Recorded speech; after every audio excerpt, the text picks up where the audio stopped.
Regional committee మెంబర్గా promotion ఇవ్వడం, Nagpur technical department టీంలో 4 సంవత్సరాలు పనిచేయడం, 2005లో జార్ఖండ్కి ఇతన్ని బదిలీ చేయడం జరిగింది. తర్వాత స్టేట్ కమిటీ మెంబర్ 2006లో అక్కడ Bihar Jharkhand special area committee మెంబర్గా కొనసాగించడం, 2010లో బీహార్ స్టేట్ కమిటీలో అతన్ని షిఫ్ట్ చేయడం, 2017లో కీలకమైన ఘట్టం సెంట్రల్ కమిటీ మెంబర్గా అతన్ని నియమించడం జరిగింది ఈస్టర్న్ రీజనల్ బ్యూరోలో. దాని తర్వాత బీహార్ జార్ఖండ్ స్పెషల్ ఏరియా కమిటీలో పనిచేయడం, కోల్హన్ ఏరియా ఆఫ్ జార్ఖండ్లో స్టేట్ మిలిటరీ కమిషన్ ఏదైతే ఉంటుందో అక్కడ ఒక మెంబర్గా కొనసాగడం, వచ్చే 3 సంవత్సరాలు ఆ ఏరియాలోనే టెక్నికల్ డిపార్ట్మెంట్కి హెడ్గా వ్యవహరించడం, సెక్రటరీగా పదోన్నతి సాధించడం అనేది జరిగింది. ముఖ్యంగా నైపుణ్యం ఫైర్ ఆర్మ్స్ తయారు చేయడం, rocket propelled grenades, booby traps ఏర్పాటు చేయడం, ఒక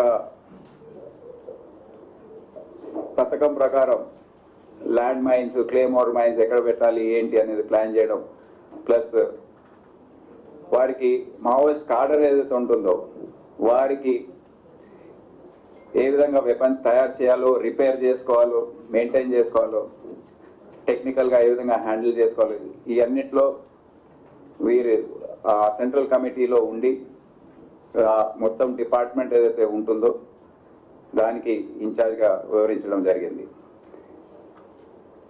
మేడారి దానమ్మ గామలపాడు గ్రామం, దాచిపల్లి మండల్, గుంటూరు డిస్ట్రిక్ట్ చెందిన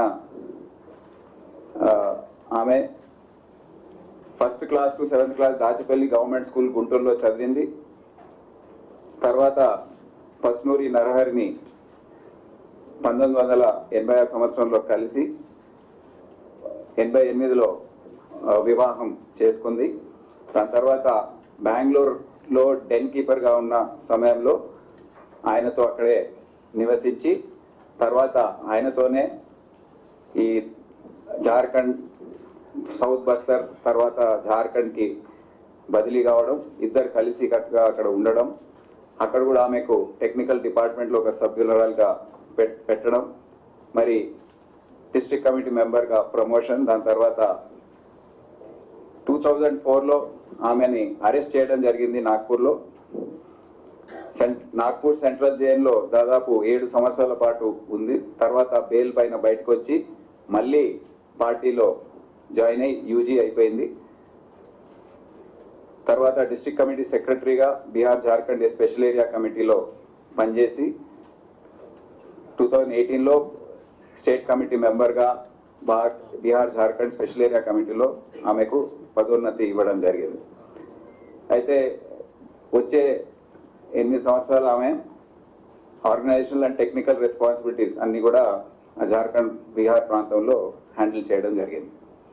సో వీరిద్దరు కూడా ఈరోజు రాష్ట్ర ప్రభుత్వం ముందు, తెలంగాణ పోలీస్ ముందు ఇక్కడ ఏ విధంగా అయితే గత సంవత్సర కాలంలో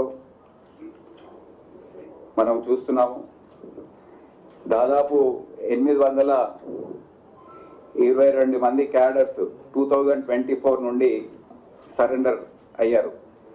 ఈ సరెండర్ అయిన వారిని ఏ విధంగా ప్రభుత్వం చూసుకుంటుంది, ఆదుకుంటుంది అనేది విని వారు ఆ ప్రాంతం నుండి ఇక్కడికి వచ్చి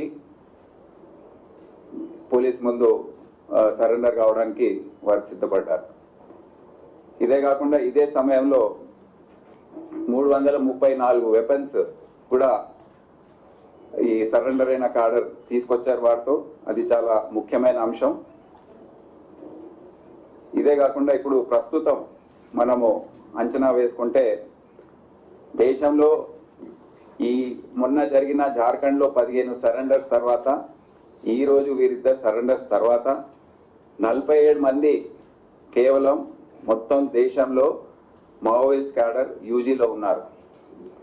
ఛత్తీస్గఢ్లో 15 మంది, జార్ఖండ్లో 13 మంది, ఒరిస్సాలో 15 మంది, తెలంగాణలో 3, ఏపీలో 1, మొత్తం కలిపి 47 మంది ఈరోజు యూజీలో ఉన్నారు.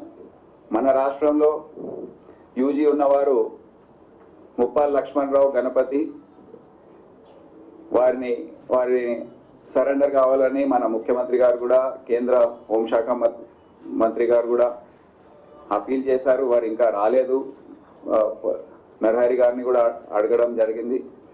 వారు కూడా వారిని అపీల్ చేస్తారు సరెండర్ కావడానికి.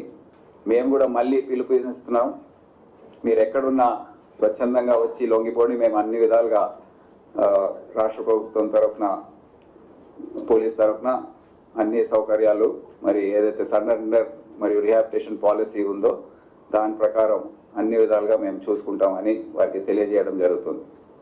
అదే కాకుండా జోడే రత్నాబాయి, వైఫ్ ఆఫ్ ముప్పాల లక్ష్మణరావు, వారిద్దరు కూడా యూజీ ఉన్నారు. 3వ వ్యక్తి వార్తా శేఖర్ ఎలియాస్ మంతు, ఈమె కమ్యూనికేషన్ వింగ్ దండకారణ్య ఏరియాలో ఆయన కూడా ఇంకా యూజీలో ఉన్నారు. ఈ ముగ్గురికి మేము మరోసారి పిలుపునిస్తున్నాం తెలంగాణ పోలీస్ తరఫున.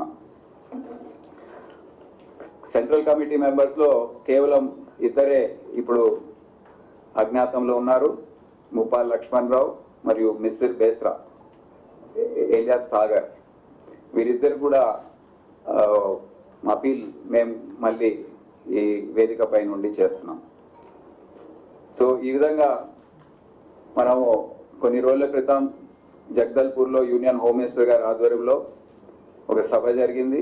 అక్కడ అభివృద్ధి కార్యక్రమాలు ఏదైతే కేంద్ర ప్రభుత్వం మరియు రాష్ట్ర ప్రభుత్వం చేపడుతున్నారో అవన్నీ కూడా వారు లాంచ్ చేయడం జరిగింది. ఏవైతే రాష్ట్రాలు ఈ పోరాటంలో గత 30-40 సంవత్సరాల నుండి కష్టపడుతున్నారో, అధికారులు అయితే కష్టపడుతున్నారో వారందరినీ పిలిపించి సన్మానించడం, వారి కష్టాన్ని గుర్తించడం అనేది జరిగింది. దాని తర్వాత జరిగిన మీటింగ్లో మా వచ్చే రోజుల్లో ఏ విధంగా మనం వ్యవహరించాలి, వీరందరూ ఏవైతే సరెండర్ అయ్యారో వారందరూ జనజీవన స్రవంతిలో కలిసే విధంగా ఏ చర్యలు తీసుకోవాలి, వారికి ఆదాయం మార్గాలు, ఏదైనా ఎంప్లాయ్మెంట్ గురించి, రీస్కిల్లింగ్ గురించి ఇవన్నీ కూడా చర్చించడం జరిగింది. సో మా తరఫున తెలంగాణ పోలీస్ మరియు తెలంగాణ ప్రభుత్వం తరఫున ఏవైతే కన్సర్న్ డిపార్ట్మెంట్స్ ఉన్నాయో, కలెక్టర్స్ కానివ్వండి, ఇతర అధికారులు, వారందరూ కూడా ఏకతాటిపైకి వచ్చి వీరందరూ ఏం చేస్తున్నారు, ఏ విధంగా వారి జీవన శైలి ఉంది, ఏ విధంగా వారికి సహాయం చేయొచ్చు, ప్రభుత్వ పరంగా వచ్చే పథకాలు ఏవైతే ఉన్నాయో ఈరోజు వీరికి ఏదైతే రివార్డ్ మనీ ఉందో 25 లక్షలు మరియు 20 లక్షలు వారికి అందజేయడం జరిగింది. వచ్చే రోజుల్లో వారికి రాష్ట్ర ప్రభుత్వం ఏదైతే అష్యూర్ చేసిందో, ప్రామిస్ చేసిందో హెల్త్ కార్డ్స్ కానివ్వండి, వారికి వారం రోజుల క్రితమే వీరు వచ్చారు, కానీ వారి ఆరోగ్యం అస్సలు బాగాలేదు. మలేరియా మరియు డెంగ్యూ సమస్యతో బాధపడుతూ దాదాపు 10 రోజుల పాటు మేమే చికిత్స అంతా కూడా సౌకర్యాలంతా అరేంజ్ చేసి వారు ఈరోజు కోలుకొని మీ ముందు ప్రవేశపెట్టడం జరిగింది. సో ఈ విధంగా అన్ని విధాలుగా మేము వీళ్ళందరినీ ఆదుకుంటున్నాం.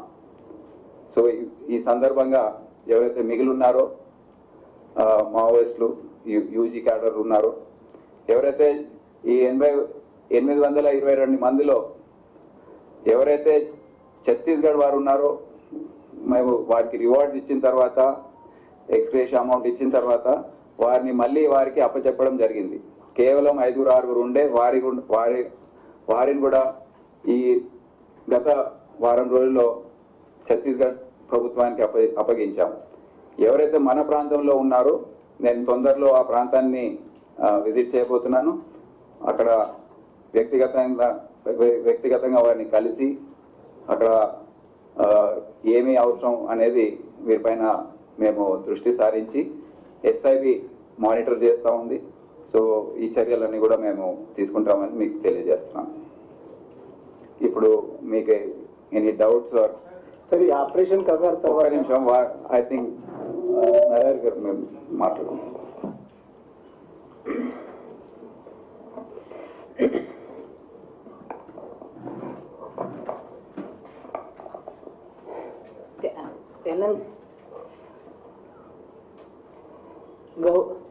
గౌరవనీయులైన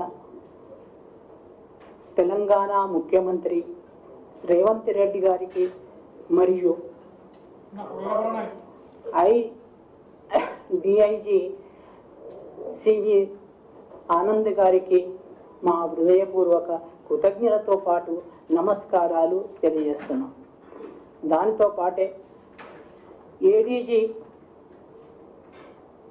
ఇంట్ మరియు ఐజీ గారికి కూడా ప్రత్యేక కృతజ్ఞతలు తెలియజేస్తున్నాం.